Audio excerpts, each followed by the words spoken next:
Бәріне сәлем, каналға қош келдіңіздер. Бүгін өте дәмді, өте жұмсақ, биік болып шығатын бауырсақ пісіретін боламын. Видеоны соңына дейін көріп, каналға тіркеліп кетуді ұмытпаңыздар. Бізге ең алдымен жылы сүт қажет. Оның үстінен бір ас қасық қант салып, бір ас қасық дрожжи салып, жақсылап араластырып алатын боламыз. Содан соң 10-12 минутқа дрожжимыз сәл көтерілгенше бетін жауып қойып қоятын боламыз. Міне 12 минутымыз өтті.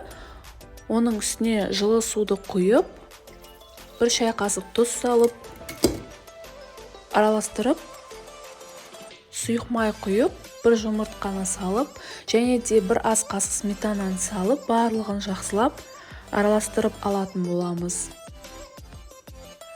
Содан соң ұн салатын боламыз. Бұл жерде ұн әркімде әртүрлі, сол себепті көз мөлшерімен қарап салатын боласыздар.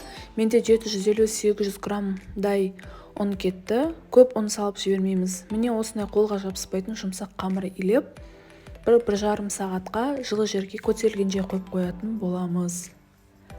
Міне біздің қамырымыз дайын, күшті болып көтерілді. Содан соң ұн сеуіп, өзімізге қажетті етіп жайып алатын боламыз. Қатты қалың, қатты жұқа қылмай, орташа қалыңдықта жайып аламыз. Сіздер өз қалауыңыз бойынша кессеңіздер болады. Мен осындай домалақ формада кесіп алдым. Содан соң тағы да 3-4 минутқа бетін жауып, көтерілгенше қойып қоятын боламыз. Міне біздің бауырсақтарымыз дайын. Қызып тұрған сұйық майымызға екі жағын аунатып, қуырып алатын боламыз.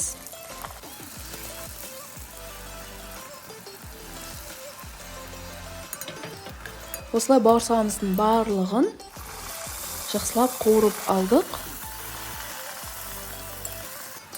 Қазанға салған бойда сразу аунатып алмасақ күйіп кетуі мүмкін. Міне біздің бауырсақтарымыз дайын, көріп тұрғандарыңыздай. Өте жұмсақ, өте дәмді болып шықты, әрі биік. Үйде жасап көріңіздер. Құрамы мен мөлшерін төменгі описаниеден таба аласыздар. Егер де видео рецепт ұнаса, каналға тіркеліп, лайк басуды ұмытпаңыздар. Тағы да көптеген рецепттермен бөлісіп отыратын боламын. Ас болсын!